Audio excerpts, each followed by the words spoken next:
Imaginen a un gobernante que todos los días escribe recordatorios. Sé justo, sé humilde, sé humano.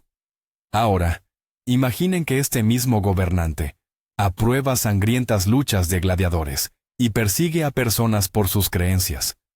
No se trata de dos personas distintas.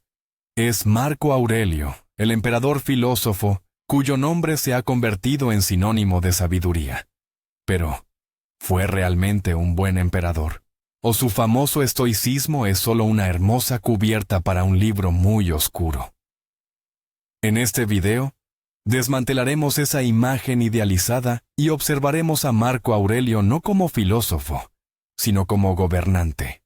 Y les prometo que las conclusiones a las que llegaremos les obligarán a ver a uno de los hombres más famosos de la historia, bajo una luz completamente nueva. ¿Qué es peor, en su opinión? ¿Un villano consciente de serlo? ¿O un hombre virtuoso cuyas buenas intenciones terminan llevando al imperio al desastre? Averigüémoslo. Para entender la magnitud de la figura de Marco Aurelio, primero debemos comprender la época en que vivió. Hablamos del siglo II de nuestra era, un periodo que el historiador Edward Gibbon describió como el más feliz en la historia de la humanidad.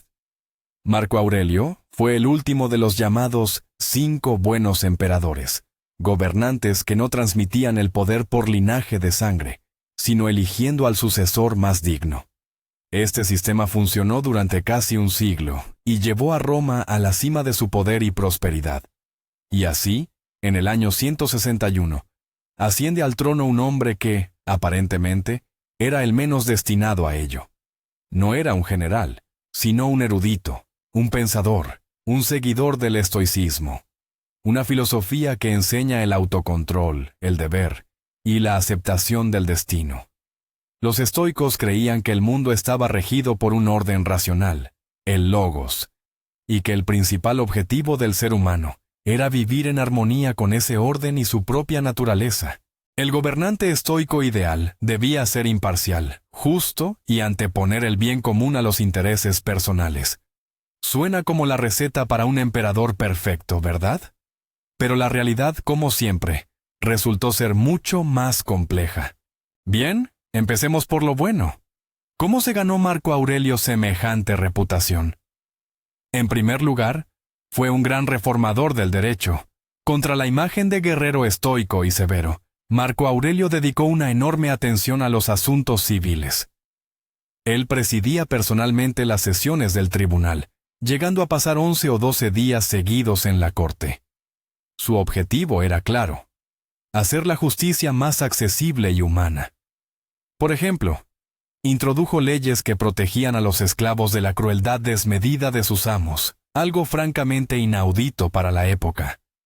También simplificó los procedimientos para liberar esclavos y otorgó más derechos a mujeres y niños en temas de herencia.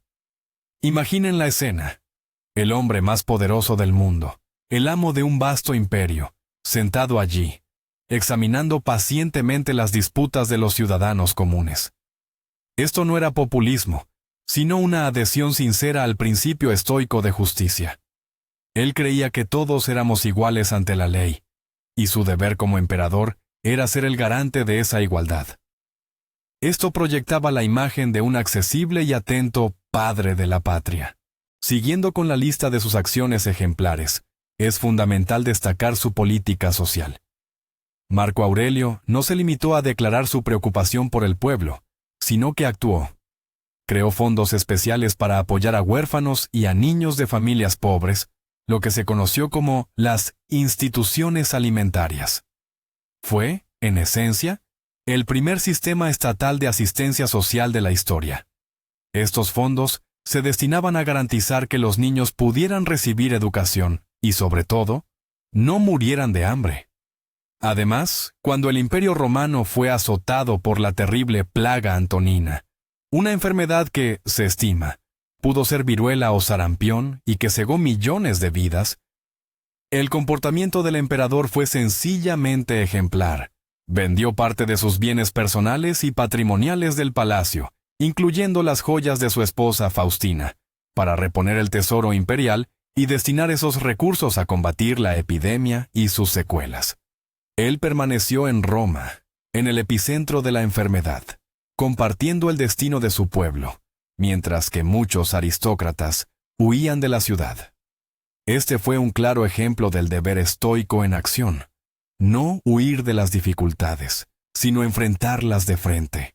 La humildad personal del emperador se convirtió en leyenda ya en vida. A diferencia de sus predecesores, como Nerón o Calígula, que se deleitaban con el lujo desenfrenado, Marco Aurelio llevaba un estilo de vida casi ascético. Sus meditaciones están repletas de recordatorios sobre la vanidad de la riqueza y la gloria. Dormía en una sencilla cama de campaña, vestía ropas humildes y rehuía las ceremonias ostentosas, y no se trataba de una pose. Su preceptor, el filósofo estoico Junio Rústico, le inculcó la sencillez desde la infancia.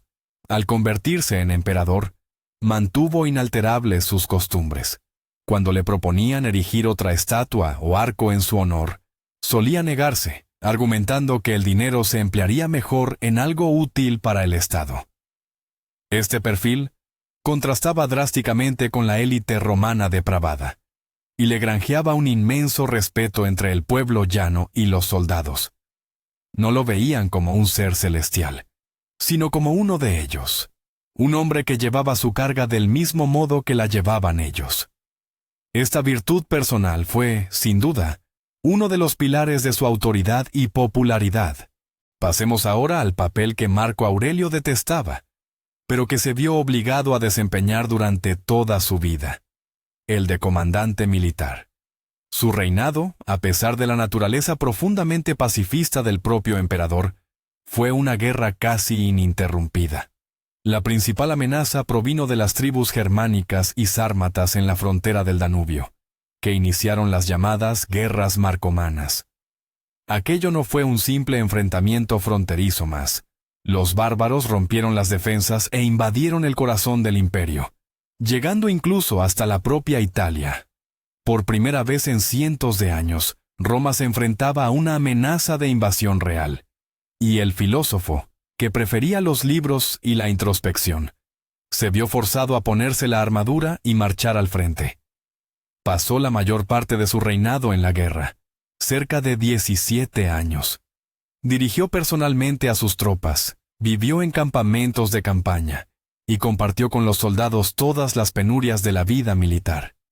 Fue precisamente allí, en su tienda, rodeado de frío y muerte, donde escribió sus célebres Meditaciones. Notas para sí mismo. Un intento desesperado por preservar la armonía interior en medio del caos bélico. Los logros militares de Marco Aurelio suelen ser puestos en tela de juicio. A decir verdad, no fue un estratega brillante, al nivel de un César o un Trajano. Sus victorias fueron difíciles, forzadas y tremendamente sangrientas. La guerra se desarrollaba con éxito variable, y en ocasiones parecía inminente la derrota total de Roma. Sin embargo, su principal logro no residió en las brillantes maniobras tácticas, sino en su pura tenacidad y su inmensa fuerza de espíritu. Él encarnó la indomable resiliencia de Roma. Su presencia personal en el frente inspiró a las legiones. Los soldados veían que el emperador compartía su sufrimiento, y este hecho les infundía una tremenda moral. Finalmente, a costa de un esfuerzo y unas pérdidas colosales, consiguió cambiar el rumbo del conflicto. No solo hizo retroceder a los bárbaros más allá del Danubio, sino que incluso planeó crear 2 nuevas provincias en sus territorios para asegurar la frontera de forma permanente. Murió antes de poder culminar dicho plan, pero la misión principal la había cumplido. Había salvado al imperio de la aniquilación. Desde la perspectiva del estoicismo, él simplemente hizo lo que tenía que hacer. Su deber como emperador era proteger Roma, y lo cumplió hasta el final, sacrificando su salud, su comodidad y, en última instancia, su propia vida. Pero ahora, acerquémonos a la parte oscura de su reinado. Y para empezar, abordaremos la cuestión que desconcierta a tantos historiadores: la persecución de los cristianos. ¿Cómo es posible que un filósofo tan sabio y humanista, que plasmó por escrito la hermandad universal de los hombres, sancionara unas persecuciones tan brutales? Lo cierto es que fue precisamente bajo su mandato, cuando la persecución contra los cristianos se hizo sistemática y escaló a un nuevo nivel de sadismo. El episodio más infame es el de los llamados Mártires de Lyon, en el año 177. En la Galia, decenas de cristianos, incluyendo mujeres y ancianos, fueron sometidos a torturas sofisticadas y ejecutados de forma pública en la arena. Marco Aurelio no solo hizo la vista gorda, de hecho, él mismo ratificó personalmente las sentencias. ¿Cómo se puede conciliar esto con su filosofía? Existen varias explicaciones. En primer lugar, desde la perspectiva romana, los cristianos no eran meramente seguidores de otra fe, sino peligrosos sectarios. Se negaban a venerar a los dioses romanos y, crucialmente, al propio emperador, un acto que se consideraba traición de Estado. Además, rehusaban servir en el ejército, llevaban un estilo de vida muy cerrado, y circulaban rumores terribles sobre ellos, como habladurías de canibalismo ritual. Además, para un estoico, el comportamiento de los cristianos resultaba completamente irracional. El estoicismo enseñaba a aceptar el destino con coraje y a tratar la muerte con sensatez. Sin embargo, los cristianos, según Marco Aurelio, mostraban una obstinación fanática y teatral al enfrentarse a la muerte con alegría. En sus meditaciones, él escribe con desdén sobre esta forma de morir, que ocurre no por sano juicio, sino por simple terquedad. No veía nada noble en su martirio. Para él, como jefe de Estado, eran un elemento subversivo que destruía los cimientos tradicionales y el orden social. Especialmente en tiempos difíciles, de plagas y guerras, cuando la unidad nacional era crucial, negarse a honrar a los dioses que protegían a Roma parecía una traición. Por lo tanto, desde su punto de vista, él no perseguía a la gente por su fe. Él castigaba a criminales de Estado por desobediencia y por socavar la estabilidad. Esta es una lógica cruel, pero explica sus acciones desde la perspectiva de un gobernante romano, y no de un humanista moderno. El siguiente punto de la acusación es la economía. El siglo de oro de los antoninos terminó precisamente bajo el mandato de Marco Aurelio. Las guerras interminables y la epidemia de peste asestaron un golpe demoledor a las arcas imperiales. La escasez de dinero era catastrófica, y el emperador estoico, en lugar de buscar nuevos modelos económicos, optó por el camino más sencillo y a la vez más ruinoso: la devaluación de la moneda. Comenzó a reducir el contenido de plata del denario, la moneda principal del imperio. Si al comienzo de su reinado el denario contenía alrededor del 80% de plata, al final ya era menos del 75%.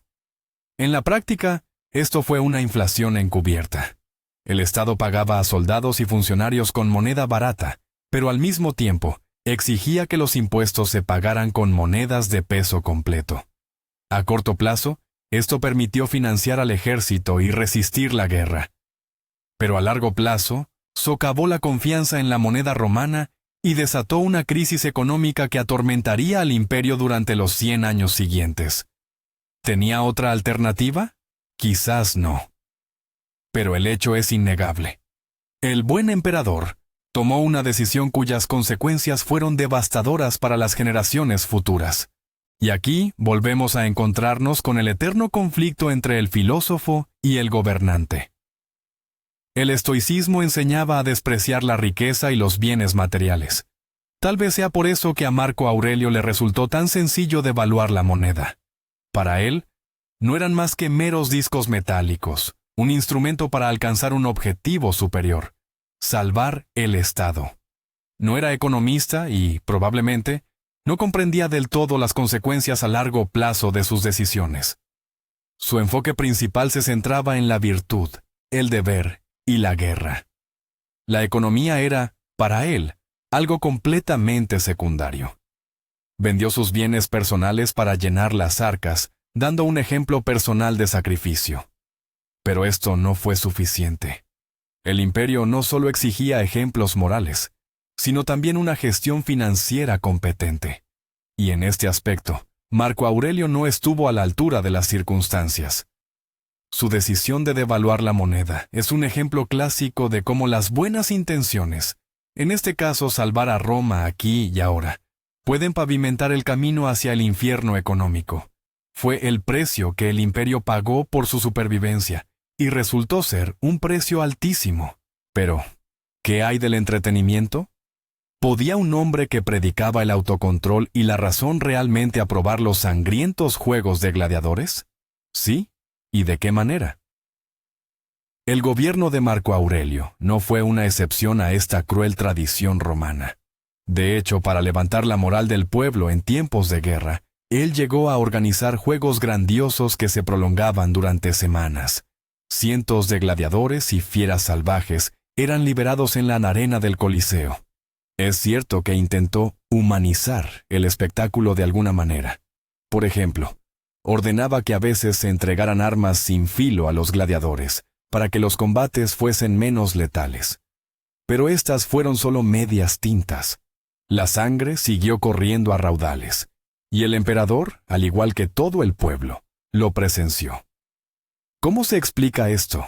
En primer lugar, era una tradición profundamente arraigada. Para un romano, los juegos no eran solo entretenimiento, sino una demostración de valor marcial, de desprecio por la muerte y del inmenso poder de Roma. Abolirlos habría sido impensable y un suicidio político. En segundo lugar, desde la perspectiva del estoicismo, un gladiador que enfrentaba la muerte con coraje podía incluso inspirar respeto. Era una prueba de espíritu en condiciones extremas. Aún así, este aspecto concreto de su gobierno revela una hipocresía flagrante, o como mínimo, una profunda disonancia moral. El hombre que en sus escritos abogaba por la compasión y la comprensión de la fraternidad universal, se quedaba impasible mientras otros se masacraban para entretener a la multitud. Esto demuestra hasta qué punto incluso el pensador más lúcido es, en última instancia, un producto de su época y de sus normas más brutales. Pudo haber meditado sobre lo excelso, pero como gobernante, se vio obligado a dar al pueblo lo que éste exigía: pan y circo. Es un claro ejemplo de cómo la filosofía estoica, perfecta para el desarrollo personal, naufragaba al chocar contra la cruda realidad política. Uno puede ser un filósofo en su tienda a orillas del Danubio, pero en Roma debe ser un imperator, y eso implica todos los compromisos morales que conlleva el cargo. Y probablemente, los juegos de gladiadores fueron el más sangriento de todos esos compromisos. Llegamos ahora a la decisión más trascendental, y quizás la más destructiva que tomó Marco Aurelio. Hablamos del error que echó por tierra gran parte de sus logros y sumió a Roma en el caos. Nos referimos, por supuesto, a su hijo y sucesor, Cómodo. Debemos recordar que Marco Aurelio fue el último de los llamados 5 buenos emperadores, un periodo de estabilidad basado en el principio de la adopción. Este sistema consistía en nombrar al más digno como sucesor, no necesariamente al hijo biológico. Nerva adoptó a Trajano, Trajano a Adriano, Adriano a Antonino Pío, y este, a su vez, a Marco Aurelio. El sistema funcionaba a la perfección, pero, de repente, Marco Aurelio, un hombre de deber y profunda razón, rompe esta tradición sagrada. Nombra coadministrador y, posteriormente, único heredero a su hijo natural, Cómodo, quien ya desde la juventud mostraba claros signos de vanidad, crueldad y un absoluto desinterés por los asuntos de Estado. ¿Por qué? ¿Por qué cometió este error garrafal? La respuesta, probablemente, no está en la filosofía, sino en los sentimientos humanos más básicos. En primer lugar, el principio dinástico seguía siendo muy poderoso en la sociedad romana. Era natural que el poder se transfiriera al hijo. Romper con esta tradición se habría interpretado como una ofensa y habría provocado inestabilidad. En segundo lugar, Marco Aurelio, simplemente, amaba a su hijo, y hasta el último momento, mantuvo la esperanza de que cambiaría. Le proporcionó la mejor educación, lo rodeó de los mejores consejeros, e incluso se lo llevó a la guerra para forjar su carácter. Quizás creyó que el peso del poder convertiría a Cómodo en un gobernante responsable.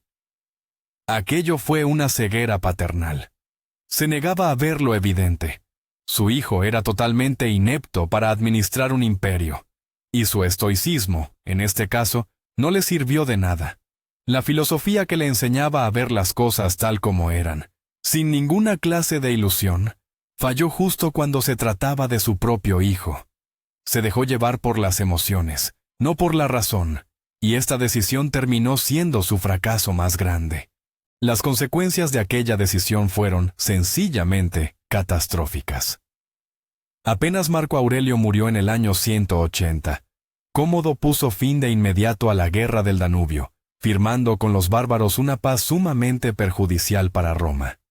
Renunció a todas las conquistas de su padre, y se apresuró a regresar a la capital para entregarse a los placeres. Su reinado se convirtió en una farsa de 17 años, llena de depravación, terror y una egolatría enfermiza. Se creyó el nuevo Hércules, se exhibía en la arena como gladiador, un escándalo inaudito para un emperador, y exigía honores divinos.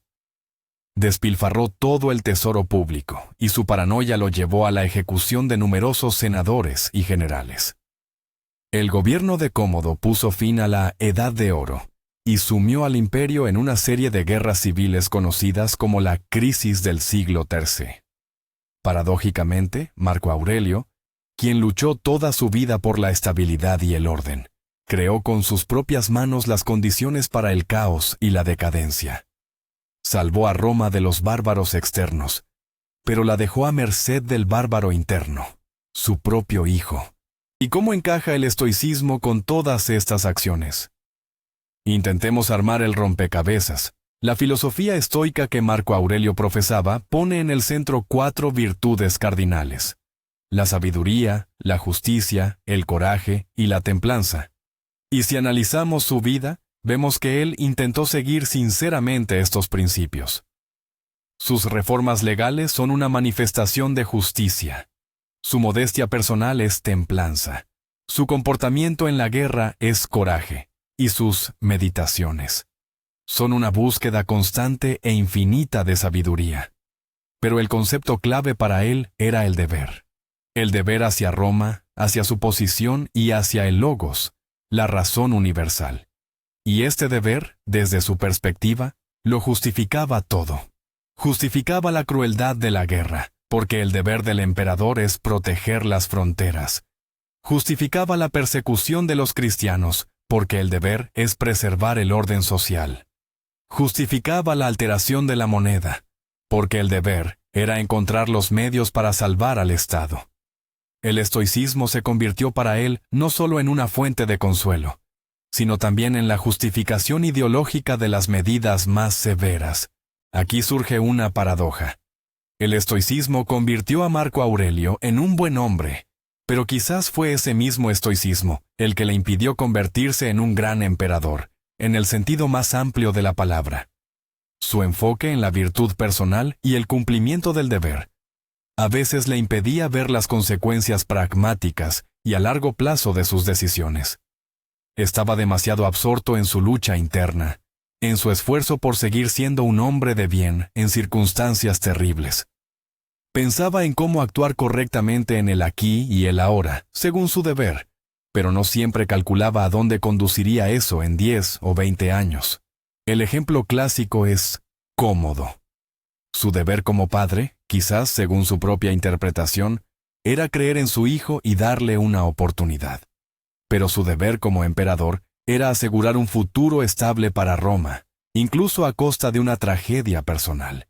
Y en esta elección crucial, parece que priorizó el deber de padre sobre el deber de emperador. Es un error muy humano y comprensible, pero para el imperio resultó fatal. Entonces, ¿fue Marco Aurelio un buen emperador? La respuesta, como suele pasar con la historia, no es un simple sí o no. Si lo ponemos junto a tiranos como Calígula o Nerón, fue, sin lugar a dudas, un dechado de virtud y servicio al Estado. Fue un hombre trabajador, responsable y de gran integridad personal. asumió la carga casi insoportable del poder y la llevó hasta el final, sacrificándolo todo por la salvación de Roma. Consiguió detener una invasión bárbara que bien podría haber aniquilado el imperio. Se esforzó por ser justo y mostró preocupación por la gente común. Solo por esto, ya merece nuestro respeto. Probablemente fue el mejor emperador posible dadas las terribles circunstancias que le tocaron vivir. No gozaba del poder. Al contrario, lo veía como una pesada carga, como su propia cruz. Y este hecho, por sí solo, lo distingue favorablemente de la mayoría de los gobernantes a lo largo de la historia de la humanidad. Pero si analizamos su reinado basándonos en los resultados, la verdad es que el panorama se vuelve mucho más sombrío. Su política económica sentó las bases para una crisis futura. Su intolerancia religiosa causó el sufrimiento de personas inocentes, y su catastrófica elección de sucesor aniquiló la estabilidad forjada por sus predecesores, abriendo las puertas a una era de caos y guerras civiles. En resumen, un buen hombre y un gran filósofo, demostró no ser el gobernante más eficaz a largo plazo. Su reinado es una tragedia. La tragedia de un hombre que aspiró sinceramente al bien, pero cuyas acciones, dictadas por el deber y las circunstancias, tuvieron consecuencias devastadoras. Contuvo al imperio al borde del abismo, pero sin querer lo empujó hacia un nuevo y mucho más terrible precipicio. Fue el último rayo de luz antes de la larga y oscura noche. Quizás el principal problema de Marco Aurelio fue que era un idealista sentado en un trono que exigía un pragmático. Su estoicismo fue una filosofía maravillosa para el uso personal, ayudándole a mantener su humanidad en medio de los horrores de la guerra y las epidemias. Pero como herramienta de gestión estatal, resultó insuficiente. No ofrecía respuestas a las complejas cuestiones económicas, no enseñaba la flexibilidad política, y no pudo indicarle cómo reconocer al futuro monstruo en su propio hijo. Marco Aurelio intentó gobernar el imperio de la misma manera que un filósofo gobierna su alma, aspirando al orden, la armonía y la virtud. Pero el imperio no es un alma, es un mecanismo complejo y caótico, lleno de contradicciones, pasiones humanas y vicios, que no siempre obedece a las leyes de la razón y la moral. Y en este choque frontal entre el mundo ideal de la filosofía y el mundo real de la política, Marco Aurelio, a pesar de todas sus virtudes, terminó fracasando. En última instancia, la historia de Marco Aurelio es un recordatorio perpetuo del abismo que existe entre las intenciones y los resultados, entre la moralidad individual y la necesidad de Estado. Nos dejó las Meditaciones, uno de los mayores monumentos del pensamiento humano, un libro que, incluso hoy, ayuda a millones de personas a encontrar consuelo y apoyo en tiempos difíciles. En este sentido, su legado como filósofo es inmortal, pero su legado como emperador es mucho más controvertido. Fue un hombre que intentó desesperadamente ser bueno, en un mundo que le exigía ser fuerte, y a veces, cruel. Y es precisamente este conflicto interno, esta tragedia del filósofo en el trono, lo que hace que su figura siga siendo tan atractiva y aleccionadora para nosotros hoy. No fue ni un santo, ni un monstruo. Fue un ser humano que se enfrentó a desafíos inhumanos, y la manera en que los enfrentó, con dignidad, errores y sufrimiento, constituye su principal lección. Así que, concluyamos. Marco Aurelio fue, sin duda, una figura sobresaliente y un hombre de altísimos principios morales. Su devoción al deber, su modestia personal y sus intentos de gobernar con justicia lo convierten en uno de los gobernantes más nobles de toda la historia. Salvó a Roma de la catástrofe militar y se esforzó por ser un padre para su pueblo.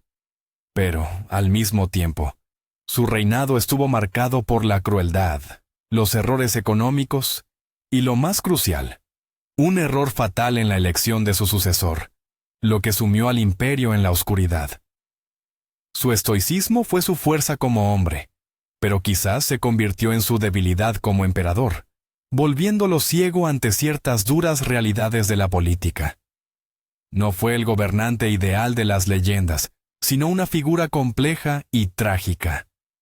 Gracias por quedarse hasta el final de este video. Si les resultó interesante, no olviden suscribirse al canal y darle a me gusta. Esto nos ayuda muchísimo a seguir creciendo. Y ahora, les dejo una pregunta que, espero, inicie una discusión interesante en los comentarios. ¿Qué creen que es más importante para un gobernante? ¿La virtud personal o la eficacia? Incluso si esta implica crueldad. Para ustedes, ¿quién fue Marco Aurelio? ¿Un héroe o una figura trágica? Espero sus opiniones.